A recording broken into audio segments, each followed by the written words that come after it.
Olá a todos. É bom vê-los em meu canal. Fico muito grato por isso.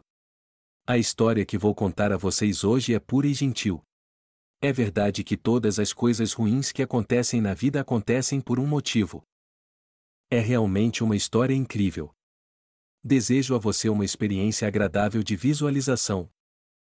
Madeleine se mexeu desconfortavelmente no assento de madeira do trem. Era desconfortável e sufocante, como sempre acontece nos trens urbanos. E, do lado de fora da janela, havia a vista típica, os telhados dos barracos, as estações precárias, as cercas às vezes inclinadas e a vegetação. O verde das árvores e dos arbustos que, há séculos, com seu esplendor esmeralda, adornam a simplicidade da vida no campo. Jim tocou o celular nas mãos da garota. Ela não percebeu que estava cochilando, sujeita à cintilação hipnótica dos postes ao longo da estrada.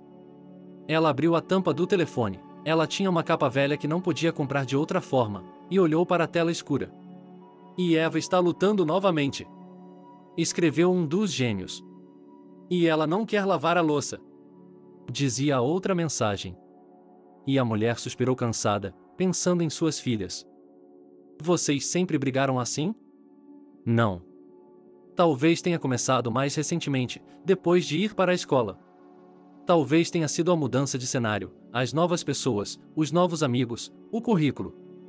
Eva era mais forte e mais assertiva, o tipo de pessoa que atravessava uma multidão com o cotovelo para chegar ao seu objetivo.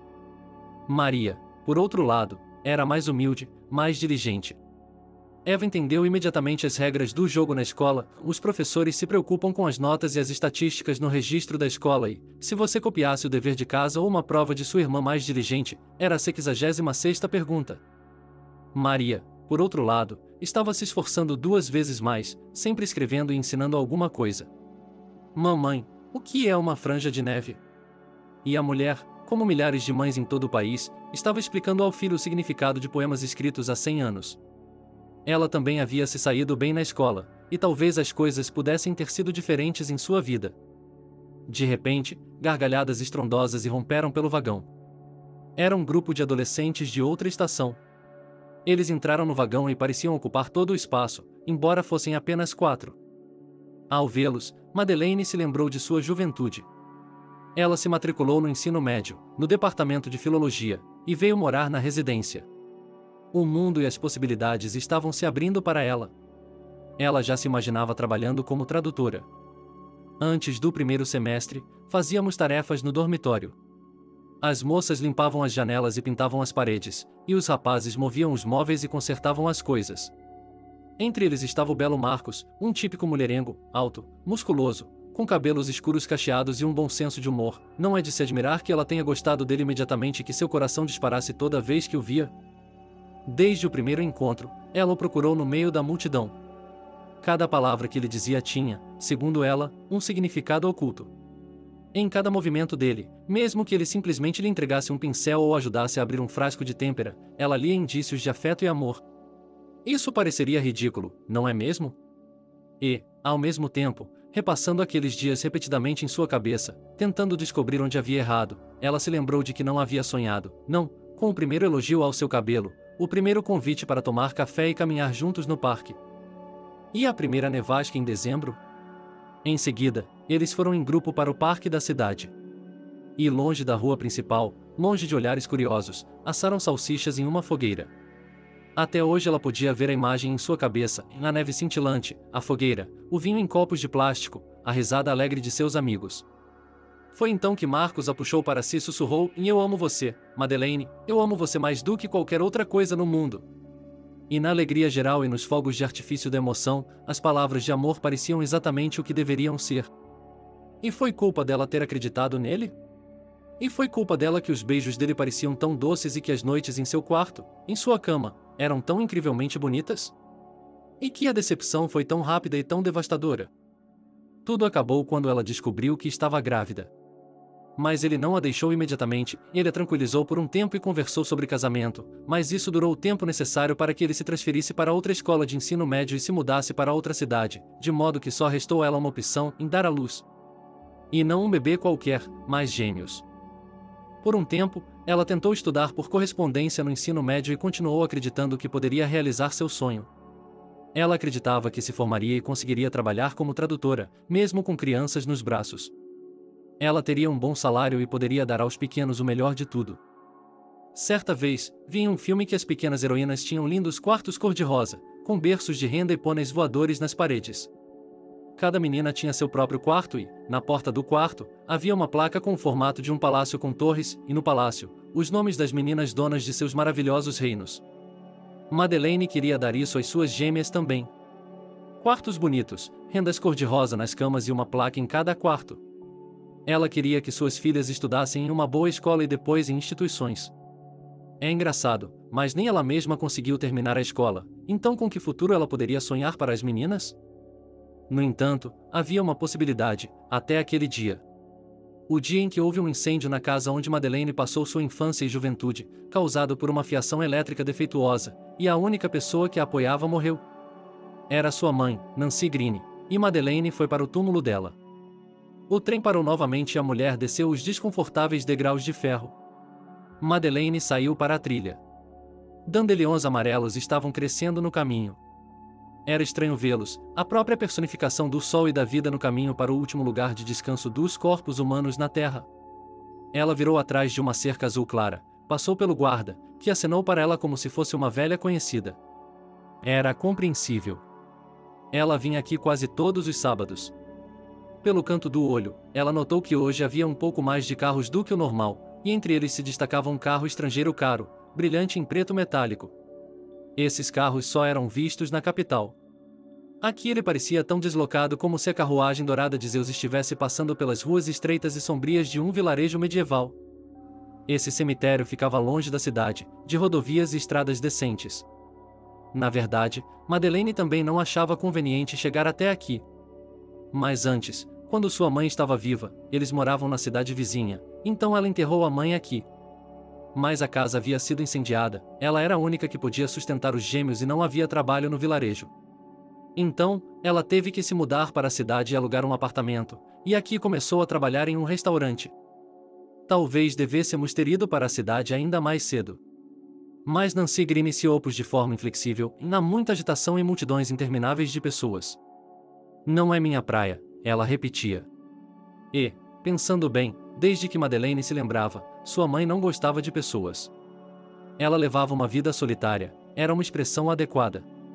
E sua filha, observando a mãe, que raramente saía de casa desnecessariamente, não se comunicava com os vizinhos, vivia em completo isolamento e estremecia a qualquer som repentino e frequentemente olhava ao redor. À medida que crescia e enfrentava a traição de seu amante, Madeleine começou a pensar que sua mãe estava simplesmente cansada das pessoas, que não via nelas nada que valesse a pena. Afinal de contas, não é à toa que o inferno são as pessoas. E talvez um dos piores fosse o pai de Madeleine. Sua mãe nunca falava dele, e a menina nunca o conheceu, mas na única vez em que a filha perguntou sobre ele, Nancy Green ficou terrivelmente assustada, depois furiosa, e a proibiu terminantemente de perguntar sobre seu pai. Devido a essa reação violenta e ao fato de que sua mãe começou a se esconder ainda mais das pessoas, Madeleine decidiu que seu pai era um homem assustador. O túmulo de Nancy Green estava bem conservado. Tão bem conservado que se destacava de longe. Madeleine vinha aqui o tempo todo, limpando, arrancando ervas daninhas, pintando a cerca. Aqui, ao lado do monumento sepulcral, ela plantou flores, em cosmoéia, modestas e despretensiosas, mas minha mãe gostava muito delas. Forget-me-nots, pois é verdade que, enquanto nos lembramos de um homem, enquanto ele vive em nossos corações, uma parte dele ainda está na terra, a pervinca, tão azul quanto os olhos de Nancy Green. Madeleine se lembrava bem daqueles olhos e desejava ter herdado sua bela cor. Normalmente, quando uma mulher ia ao cemitério para limpar o túmulo, era um ritual semanal. Era como se ela estivesse realmente visitando sua mãe, conversando com ela, e ela continuava olhando para ela com seus olhos azuis. Quem sabe, talvez até mesmo essas visitas sejam mais necessárias para os vivos do que para os falecidos. Afinal de contas, quantas palavras não são ditas na vida, quantas coisas não são feitas pelos entes queridos, quantas vezes, na agitação da vida, deixamos cair acidentalmente palavras irritadas e indelicadas e não sabemos, ou não pensamos, que chega a hora e não podemos fazer mais nada pela pessoa querida e próxima, a não ser cuidar do túmulo e procurar os olhos favoritos na groselha azul. E, na verdade, se você pensar bem, enquanto Nancy Green estava viva, ela e sua filha não tinham um relacionamento muito próximo. Muito distante e não muito afetuosa. Ao mesmo tempo, Madeleine reconheceu que, até onde o caráter de sua mãe permitia, ela ainda se importava com ela. E quando a velha morreu, houve um vazio na vida de Madeleine. Sim, ela tinha seus próprios filhos, gêmeos lindos, doces e travessos. Mas os filhos vêm em primeiro lugar para nós. E a mamãe é a pessoa para quem nós estamos em primeiro lugar. E essa ordem natural das coisas não mudou em milhares de anos. O amor incondicional é o amor de uma mãe. Talvez seja por isso que sua filha ia ao túmulo o tempo todo para afogar o vazio, ou talvez porque ela não tivesse mais ninguém a quem recorrer. Como hoje, quando os problemas voltaram a bater à sua porta e ela realmente não sabia o que fazer. Ao se debruçar sobre o túmulo da mãe, a órfã não notou uma lágrima silenciosa brilhando em sua bochecha. Estou aqui novamente, mamãe. Está doendo de novo. Não sei se vou aguentar. Não sei quanto mais vou sofrer. Mamãe, mamãe, chorou Madeleine, encostando a testa na pedra fria. E a situação de Madeleine era realmente desesperadora, pois ontem ela havia sido demitida de seu emprego. Como ela iria pagar o aluguel e alimentar seus filhos? O filho do proprietário do restaurante onde nossa heroína trabalhava a demitiu, acusando-a de roubo. Embora tudo o que ela tenha feito tenha sido pegar algumas sobras de comida para as crianças, uma prática bastante comum no setor de restaurantes, afinal, não se joga fora comida que é rejeitada pelos visitantes, especialmente quando duas bocas famintas estão esperando em casa. E o antigo proprietário Leonardo Forte, do restaurante Bolognese, que servia comida italiana, fazia a vista grossa. Ele repetia com frequência a frase: se um homem alimenta um homem faminto, Deus o alimenta com os frutos do paraíso, e comentou que não conseguia dormir bem sabendo que seus funcionários dormiam com fome. Mas parece que seu filho Chris Forte, o novo proprietário do restaurante Bolognese, tinha uma atitude muito diferente. Por um lado, ele respeitava imensamente o fato de seu pai ter percorrido um longo caminho desde que era um simples chefe até se tornar o proprietário de um restaurante popular, por isso estava ansioso para preservar o trabalho da vida de seu pai. Por outro lado, ele não aprovava os princípios comerciais de seu pai. A complexidade do negócio de restaurantes está em sua rápida evolução e na necessidade de sempre reagir rapidamente. Ao mesmo tempo, Leonardo Forte apreciava os sentimentos e as emoções que surgiam ao criar um novo prato, via uma reação instantânea a ele e conhecia seus clientes pessoalmente. Mas, além das emoções e do desejo de criar o prato mais saboroso do mundo, há também a situação e a necessidade de pagar salários e impostos ao Estado, sem mencionar a arbitrariedade de funcionários corruptos. E por muito, muito tempo, meu pai não conseguiu fazer o negócio decolar. Levou anos até que ele conseguisse obter lucros reais e expandir os negócios, alugar um prédio, reformá-lo, equipar a cozinha e contratar pessoas. Não é preciso dizer que a culinária italiana, que encantou seu pai e os gourmets de todo o mundo por muitos séculos, também ditou o estilo do interior do restaurante. Afinal de contas, o importante para os clientes não é apenas a comida, mas também a imersão na atmosfera, que proporciona lembranças inesquecíveis. Assim, meu pai escolheu uma sala clara e ensolarada, observou como os retoques finais eram feitos, como o gesso veneziano era colocado centímetro por centímetro, havia esculturas e decorações geométricas. Ele não parou até que o restaurante parecesse uma vila em algum lugar da Toscana. E agora seu herdeiro poderia apreciar tudo isso. Embora estivesse ciente de que não compreendia totalmente a paixão de seu pai pelo negócio de restaurantes, ele decidiu que poderia fazê-lo. Para ele, era uma questão de gerenciamento e marketing competentes. Para ele, era uma questão de gerenciamento e marketing competentes. Quão difícil poderia ser? Ele se convenceu. Chris Forte também chegou cedo esta manhã e carregava um caderno. Ele o havia começado no primeiro dia em que se tornou proprietário. Naquele momento, ele sentiu a inspiração para criar e planejar, para colocar as coisas em ordem e criar algo novo. Assim que ele colocou os pés no prédio, os faxineiros começaram a esfregar o chão com diligência exagerada, os garçons prepararam as mesas antes de abrir, colocando copos e pratos, o contador e o gerente captaram cada palavra com um suspiro. Todos entendiam que uma nova vassoura varria de uma nova maneira, e não estavam errados. Chris acenou com a cabeça para o gerente, dizendo: "Siga-me", e caminhou pelo corredor até seu escritório. Aparentemente, a cor arenosa do escritório com toques de verde deveria relaxar o proprietário após o dia de trabalho, e uma pequena fonte com uma ninfa em um canto acentuava a ideia do designer de interiores, mas o novo proprietário da propriedade não estava nem um pouco disposto a harmonias, ele queria controlar tudo o máximo possível e, Por isso, hoje mesmo o mestre terá de vir para adicionar câmeras de vigilância por vídeo às salas dos fundos e transmitir o sinal para o monitor do escritório. O homem se recostou em sua cadeira e olhou para o diretor. Ele abriu o caderno e passou os olhos pelas anotações, embora já soubesse o que queria perguntar. Eu lhe dei a tarefa de verificar nossa equipe. Ela está muito inchada. Sim, concordo com você, responde o chefe. Mas até agora o chefe não quer se desfazer de nenhum de seus assistentes. Ele diz que todos têm um papel a desempenhar e que não só não quer se desfazer de seu pessoal, como também acha que precisamos de mais pessoas. Ele está louco. Chris explodiu. Devo começar com ele? Não. Seu pai se esforçou muito para que Harry trabalhasse aqui. E ele só concordou com certas condições. Se o perdermos agora, ele encontrará rapidamente um novo emprego, mas nós somos professores desse nível, não é garantido. Qualquer pessoa pode fazer espaguete. O gerente ficou em silêncio em resposta. Ele era um homem covarde que preferia não discutir, mas até mesmo ele entendia que as pessoas não vinham para admirar a decoração veneziana, mas para a alta gastronomia de Harry Whitson no estilo Michelin. Ou devo começar com você? Perguntou o novo anfitrião, olhando desconfiado. Naquele momento, bateram à porta. Era o capataz. Encontre opções para otimizar a equipe e as despesas ou eu vou acabar com você, entendeu? Sim, disse o diretor, saindo do escritório na ponta dos pés. O mestre puxou os cabos, configurou o sinal e mostrou a ele como abrir as câmeras apropriadas no monitor.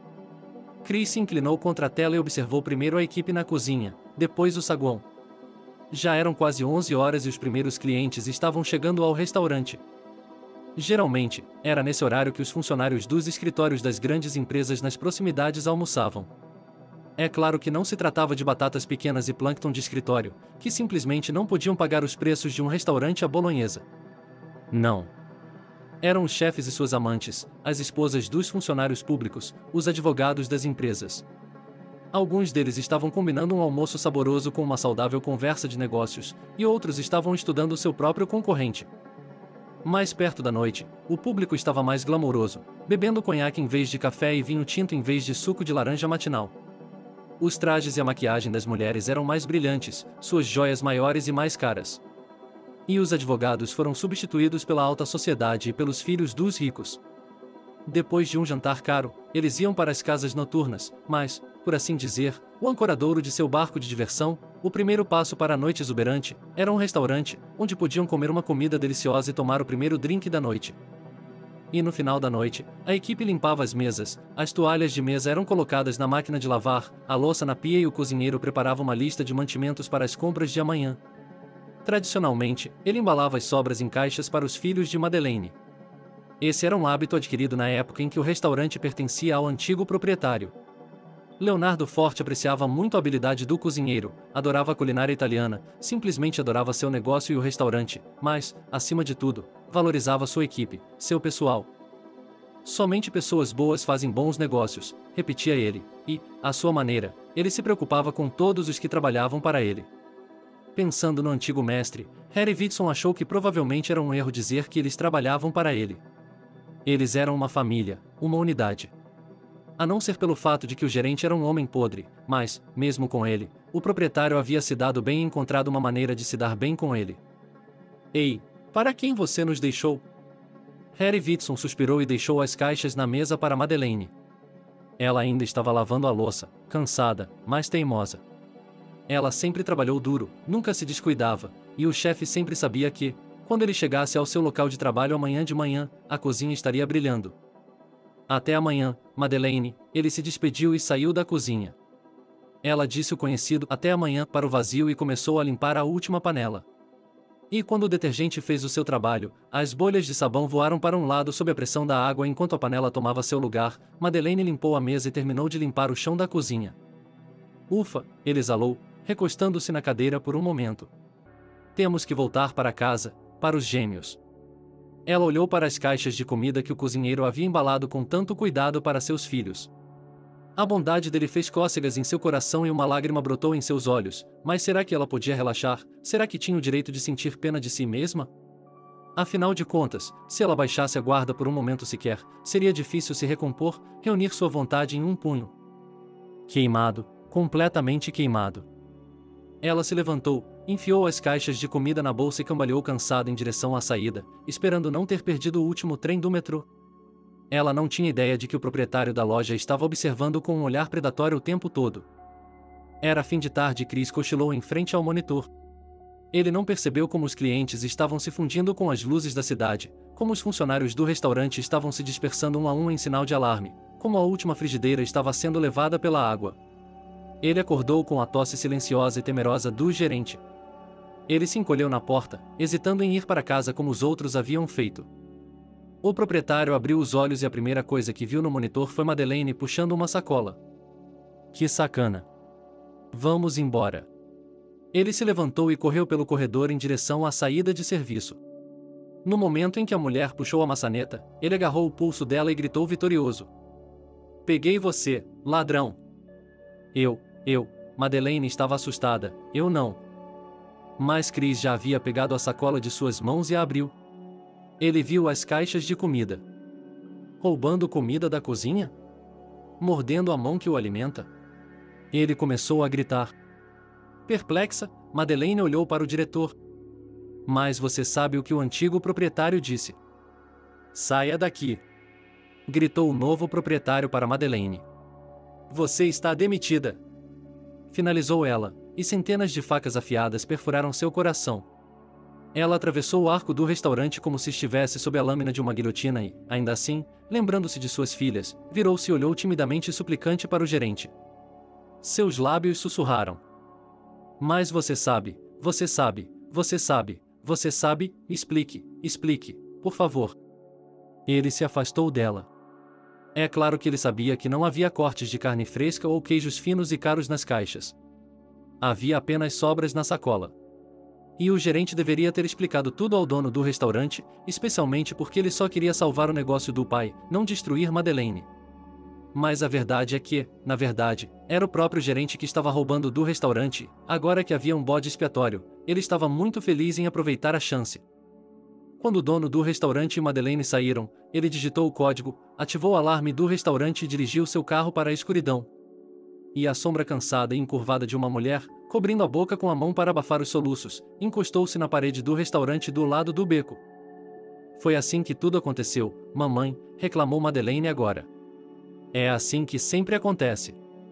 Terrível. Cruel. Injusto. Não é de se admirar que você tenha tanto medo das pessoas, gritou ela. A maioria delas é ruim, muito ruim. Elas arruinam a vida de outras pessoas, como arrancam flores, e seguem em frente. E se encontrarem pessoas boas, será que é possível reparar o dano? E há poucas pessoas boas, muito poucas. Madeleine afundou na grama, olhando para muito, muito longe, onde não havia cosmos humilde sobre o túmulo, nenhum primeiro amor infeliz, nenhum filho sem pai crescendo, nenhum sonho desfeito e nenhum sonho desfeito. Eu gostaria de dizer que era um olhar calmo, como a superfície de um lago em um dia sem vento, mas o olhar dele era mais parecido com o gelo que delimitava as águas do rio de sua vida. Ela ficou sentada ali, imóvel, não muito diferente daqueles que encontram seu lugar de descanso final no cemitério, mas então ela acordou e olhou ao redor. Não havia dúvida. Foi o som de um suspiro alto que a trouxe de volta aos seus sentidos. Ela olhou para cima e viu uma mulher mais velha, ou melhor, uma senhora mais velha, bem vestida e bem arrumada, parada a alguns passos de distância dela. A senhora estava olhando para o túmulo da mãe e seu rosto estava cheio de emoção e frustração, como se ela estivesse procurando algo e tivesse encontrado tudo errado. Desculpe-me, disse Madeleine à mulher, você está perdida? Ah, quem me dera. Eu havia procurado por Nina por tanto tempo, esperava tanto que ela ainda estivesse viva, mas a vida riu de mim novamente. Eles eram amigos? A filha do falecido ficou surpresa. Pode-se dizer que sim, a mulher idosa esfregou o lenço entre as mãos. Mas não me lembro de você, não sei. E você, quem é você para Nancy? A mulher contra-perguntou. Eu sou Madeleine, sua filha. Filha? Ela estava preocupada e cambaleante. Madeleine deu um pulo e sentou a pobre garota no banco. Quantos anos você tem? Recentemente, fiz 27 anos. Oh, a idosa se inclinou em direção a Madeleine, parecendo olhar para ela o máximo que as lágrimas que escorriam incontrolavelmente pelo seu rosto permitiam. Talvez eu deva procurar ajuda, sugeriu Madeleine. Mas a idosa apenas apertou sua mão com mais força e implorou. Não, não, ouça, você tem que me ouvir. Ela estava tão preocupada que sua companheira não ousava se mexer. O que quer que a senhora dissesse, ela parecia estar muito ansiosa, e o mínimo que poderia ser feito era ouvi-la. Assim, Madeleine se sentou novamente no banco e se virou para a mulher, inclinando-se ligeiramente para a frente, fazendo-a saber que ficaria e a ouviria. Anos atrás, quando eu era criança, morava em um lugar pequeno e tranquilo, não muito diferente do vilarejo, ela começa. E, como muitas outras crianças em idade escolar, depois de terminar o ensino médio, decidi ir para a capital em busca de uma vida boa. Meus pais apoiaram minhas aspirações, deram-me dinheiro pela primeira vez, minha mãe fez bolos para a viagem e, em geral, tudo era como todo mundo. É engraçado como certos detalhes permanecem em nossa memória. Ainda me lembro do vestido florido de minha mãe e do sorriso de despedida, no qual havia toda uma paleta de sentimentos, apoio, dúvidas e preocupações. Nós nos despedimos, eu peguei o trem e fui ao encontro dos meus sonhos. Foi difícil, mas, ainda assim, a sorte ama os persistentes, e a sorte sorriu para mim. Foi difícil, mas, ainda assim, a sorte ama os persistentes, e a sorte sorriu para mim. Sandra Phillips, uma mulher autoritária e despótica, herdou os negócios do marido, aumentou sua renda e chegou a hora de comprar uma casa grande. Ela recrutou uma equipe de empregadas domésticas, e eu consegui um emprego com ela como empregada doméstica, e Nancy, a cozinheira, foi contratada comigo. É claro que, embora a proprietária fosse insuportável às vezes, o trabalho também tinha seu lado positivo. A mansão tinha um alojamento para empregados, portanto Nancy e eu também podíamos morar lá. Ela e eu nos tornamos amigas instantâneas, duas garotas provincianas que tinham vindo para encontrar a felicidade e, apesar da diferença de idade, achei que tinha encontrado uma amiga para a vida toda. As pessoas são criaturas estranhas. Cada um de nós é forte e pode fazer muito, mas todos nós buscamos o apoio de alguém. Acreditamos em almas gêmeas, no amor, em amigos. Não queremos ficar sozinhos. O segundo mais, me pareceu então, foi Alex. Aquele patife, sorriu amargamente o narrador, era o filho da senhoria. Ah, se a juventude soubesse, se a velhice soubesse. E se nós, meninas e moças, não tivéssemos ouvido contos de fadas sobre príncipes, amor, casamento e que tudo em nossa vida dependia dos homens, nossa vida teria sido muito melhor. Mas enquanto as meninas sonham com príncipes em um conto de fadas, esses mesmos príncipes quebram suas asas e arruinam suas vidas sem piedade. Não havia ninguém por perto para me dizer as palavras de sabedoria. Madeleine se lembrou de um ditado dos últimos anos, e não me deseja um marido rico, me deseja apenas riqueza. Por que preciso de um intermediário entre mim e o dinheiro? Então, o que é tão surpreendente, ele continuou a história, que eu tenha pensado que Alex era o verdadeiro príncipe, aquele com quem sonhei a vida toda. Especialmente porque ele deveria ter trazido flores, presentes, prometido me levar ao mar, e que palavras ele disse? Casanova descansa. E enquanto eu sonhava acordada, ele me engravidou. Uma história típica de uma garota da província. Foi aí que os óculos cor-de-rosa caíram por terra. Você deveria ter visto o ataque de raiva que ele teve quando descobriu que eu estava grávida. Ele gritou que eu era uma mulher barata e enganadora, que eu estava tentando enganá-lo e, no final, ele me deu dinheiro para fazer a operação. Mas que tipo de aborto ele poderia ter feito comigo? Desde o primeiro momento, eu sabia que queria aquele bebê. Eu não sabia se era instinto ou algum amor maior, mas eu nunca teria me livrado do feto. Então, fiquei em casa, na esperança de ganhar dinheiro para o bebê. Enquanto eu puder, ficarei aqui, decidi. E tudo correu bem por um tempo, mas depois de alguns meses minha barriga apareceu, as fofocas começaram e os rumores chegaram aos ouvidos da dona da casa. Sandra Phillips me chamou em seu escritório e me deu uma boa bronca. Não havia lugar em seu plano de vida para uma noiva provinciana com um transexual.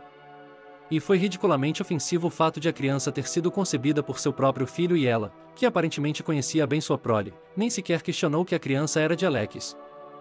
Então, a proprietária se acalmou e disse, e não precisa fazer barulho, tudo deve ficar na família, viver na latrina por um tempo e depois decidiremos. Eu deveria ter suspeitado que havia algo errado, mas estava tão feliz por ter um lugar para morar e um emprego por enquanto que nem percebi que Alex estava saindo de casa. Sua mãe o colocou em algum tipo de programa de intercâmbio e ele foi estudar na Alemanha. Bem, e eu tive uma linda garotinha. Eu estava transbordando de felicidade. Eu tinha meu próprio mundinho. Minha filha e eu. Nosso mundo a dois. Eu cantava músicas para ela, conversava com ela sobre tudo, planejava voltar para a aldeia com minha mãe na primeira oportunidade e criar meu anjo no silêncio do velho pomar de maçãs. Mas aqui, o sonho não estava destinado a se tornar realidade. Eu ainda estava morando na latrina, minha filha estava dormindo no berço ao meu lado. Quando acordei certa manhã, achei que minha filha ainda estava dormindo e que eu tinha adormecido. Estiquei-me na cama e olhei para a janela. As cortinas claras se moviam com a brisa, a luz do sol brincava nas paredes e as delicadas violetas floresciam na janela. E tudo isso estava em desacordo com o que eu vi quando me aproximei do berço do meu bebê. Deus, mesmo agora eu podia sentir o mesmo pânico e terror ecoando no silêncio enquanto eu gritava. Onde está? Onde está? Gritei quando encontrei o berço vazio. E assim, em minha camisola, descalça, saí correndo da latrina e corri para o jardim ao lado da casa, depois para a entrada da garagem, procurando os empregados, os guardas, todos que encontrava, e gritando pelo meu filho. Em seguida, o guarda me levou ao seu escritório e me mostrou as fitas de vídeo. Eles nos mostraram, nas primeiras horas da manhã, Nancy levando minha filha embora. Naquele momento, o jardineiro veio até mim e me disse que ele havia combinado de encontrar a cozinheira com o carrinho de bebê ao amanhecer, mas que ela havia dito casualmente que queria deixar a jovem mãe dormir um pouco e passear com o bebê enquanto tivesse tempo. Corri até o portão, chamando e gritando, e então o porteiro e o jardineiro me disseram para esperar um pouco, e eles voltarão do passeio em algum momento. Deram-me uma xícara de chá e me cobriram com um chale, mas assim que tomei o primeiro gole, outra empregada se aproximou e sussurrou no ouvido do jardineiro. Nancy sempre foi ciumenta e, por isso, roubou a criança. Ouvi um sussurro. E tudo se encaixou. Lembrei-me de que, quando estava fazendo minha maquiagem no espelho, chamei a atenção de Nancy, porque eu era linda. Linda demais. Quando minha mãe me enviou um pacote, Nancy uma vez murmurou, e eu não tenho nenhum. E mesmo quando a proprietária me deixou ficar, a cozinheira disse, você vai ver, ela ainda vai amar a neta, e você será bem provida. Na época, achei que eram palavras de incentivo, mas depois percebi quanta inveja e ódio ocultos havia em cada palavra. Quando Nancy não voltou, fui à polícia, mas a busca foi infrutífera. Isso só deixou a proprietária irritada, o dinheiro adora o silêncio, e a polícia e o sequestro de uma criança são ruins para a reputação da casa e do negócio. Saia daqui. Então, acabei na rua novamente. Mas não mais uma criança feliz, acreditando em um futuro brilhante, em perspectivas, em um belo príncipe. Mas uma mãe ferida e exausta que havia perdido seu filho. A idosa interrompeu sua história por um momento e olhou para Madeleine de forma significativa. Você sabe o que é o amor de uma mãe, não sabe? Perder um filho é como perder a si mesmo e todo o seu mundo interior, ficar sem nenhum sentido de existência, quando você se odeia e nem mesmo se lembra de si mesmo. Naquela manhã de pesadelo, foi como se eu tivesse inspirado, mas não conseguisse esperar. Minha vida estava em pausa. Cada passo que eu dava era ditado pela necessidade, uma necessidade completamente sem sentido. Tenho que comer alguma coisa, e eu como. Eu tinha que ir para o trabalho. Meus amigos me arrastaram e eu fui com eles para evitar ficar sozinho com meu vazio opressivo e negro. Anos de uma vida tão mecânica e impensada haviam se passado. E, em algum momento, quando acordei e olhei ao meu redor, me vi diferente. Agora tenho experiência em estratégias de marketing, várias lojas próprias de frutas e verduras, amigos e uma equipe de pessoas confiáveis em quem posso confiar nos negócios. Afinal de contas, tenho meu próprio apartamento. Não sou mais uma garotinha assustada da província, sou uma mulher madura e estabelecida. E as cicatrizes em minha alma e as rugas em meu rosto fazem parte de minha jornada. As pessoas, minha querida, as pessoas são tudo. Elas podem ser o inferno, mas também podem ser a salvação. Quando você olha ao seu redor, vê dor e violência de proporções cósmicas, e parece não haver solução. Mas então aparece alguém que o salva com uma palavra gentil e uma xícara de chá, não entra em sua alma, mas não o deixa sozinho e se preocupa, como se você fosse um gatinho congelando na chuva. Você faz a pergunta, por que você se importa comigo? E ouve, por que somos humanos e sua dor é a minha dor? E eu conheci muitas pessoas assim. E a cruel Sandra Phillips, o travesso Alex, o amigo ciumento que ficou para trás. Mas assim que percebi, Sandra Green me localizou e me pediu para vir imediatamente. Ela estava morrendo e eu não podia recusar. Afinal de contas, somos seres humanos e temos de ser compassivos. Como me lembro agora, voltei à mansão, subi os mesmos degraus novamente e até vi alguns rostos familiares. A atmosfera era a mesma. Mas eu estava diferente. As circunstâncias já eram diferentes. Eu estava calmo, talvez até um pouco arrogante. E, naquele momento, a vida me deu outro tapa na cara, dizendo-me: "E não fique preso, isso ainda pode acontecer." "Então, você se consertou?" sussurrou a mulher moribunda com uma voz estridente. Eu estava tão segura de mim mesma e agora o chamo para pedir perdão. Quem mais além de mim? Eu estava tão segura de mim mesma e agora o chamo para pedir desculpas. É engraçado, eu queria salvá-lo de você, mas deveria tê-lo salvo de mim e do meu egoísmo. Por isso, me arrependo. E sua filha, tossiu a velha, sua filha Nancy o roubou por ordem minha. Ela veio pela curva com o carrinho de bebê, então chamei um carro para levá-los embora. Nós nos encontramos mais tarde no vilarejo, eu lhe dei uma grande quantia e a mandei para o antigo vilarejo onde minha avó morava. Não sei se eles ainda estão lá, vivos ou não, nunca me interessei muito. Mas não quero arrastá-los para o outro mundo. Portanto, encontre-os, e se minha neta estiver viva, tudo isso, a velha apontou para casa, agora é todo seu. Todos os documentos assinados estão no cartório e diga à sua neta que a vovó sente muito por tudo. Agora, querida, vá embora. Você é a letrada, está com as mãos ocupadas. E eu quero morrer em paz, meu filho bobo, está me esperando lá. Mãe, minha mãe era sua amiga. Madeleine ficou agitada de repente. Mas como, ela ainda não tem filhos? Você é minha filha, sua tola, você é minha filha, meu sangue. Lady Madeleine me abraçou, soluçando, e sussurrou: "E meu nome é Bárbara e eu sou sua mãe." Mas não pode ser, como pode ser? Madeleine não conseguia entender. Mas então uma série de lembranças invadiu sua mente e Nancy Green sempre teve medo da polícia, Nancy Green sempre se escondeu das pessoas, e seu relacionamento com Madeleine era frio, como se elas nem fossem da família. Tudo se desfez ao seu redor, tudo o que ele conhecia se desfez em 1000 quebra-cabeças, em seguida, 1000 peças giraram e se alinharam em uma imagem muito diferente. E sua nova vida, sua avó rica, seu pai tolo, sua namorada ciumenta, tudo isso foi incorporado ao seu destino e se tornou o alicerce sobre o qual ele construiria sua nova vida. Mamãe, minha verdadeira mãe, Bárbara. Eu sou sua mãe, a velha acariciou as costas de Madeleine e repetiu: "Agora vai ficar tudo bem, agora estamos juntas, estamos juntas." Madeleine se afastou um pouco. Nós 4. Você tem netos. Maria e Eva. Mary Eve, exclamou a nova avó, que nomes lindos. Maria. Eva. Vejam, comprei posteres para seus novos quartos. Parecem pequenos palácios de princesas. Alguns dias depois, Madeleine estava se adaptando à sua nova vida, à sua nova casa. Coloque-o em minha porta primeiro. Eu não. Argumentaram as meninas, correndo pelos enormes corredores da casa. Madeleine sorriu. Em suas mãos havia uma pasta. Sua mãe, Bárbara Radnor, havia insistido para que Madeleine fosse à escola e tivesse uma boa educação. Em outra vida, eu queria ser filóloga, viajar para diferentes países e conversar com as pessoas. Mas agora, ela olhou na direção dos gêmeos, que a vovó Bárbara havia convencido a se reconciliarem. Agora tenho que organizar minha vida aqui. Desta vez, vou fazer isso direito. Ele ligou o computador, acessou o site da universidade e preencheu um formulário de inscrição para o departamento de economia. Mal sabia Madeleine que logo conheceria Harry Whitson, chefe de cozinha do restaurante Bolognese, que reclama que o novo proprietário, Chris Forte, não está fazendo um bom trabalho porque os roubos não param e o proprietário não sabe em quem confiar e em quem não confiar. O restaurante está sofrendo grandes perdas e está à beira da falência. Isso horroriza Madeleine, porque o antigo proprietário, Leonardo Forte, literalmente a salvou. Foi somente graças a ele que eles sobreviveram. Assim, ele negociará com o chefe para que ele consiga um suprimento de bons vegetais com desconto, mas o aconselhará a retirar o gerente.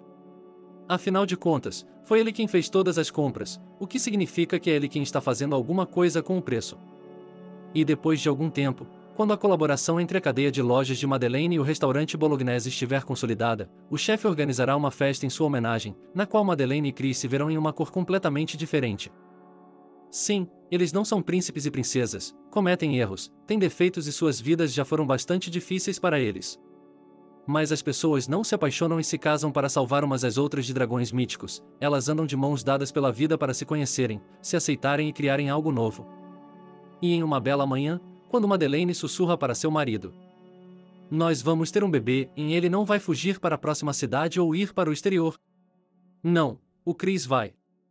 Certa vez, vi um carrinho de bebê com ótimo acolchoamento e rodas grandes e grossas que passavam por qualquer nevasca. Vou comprar um.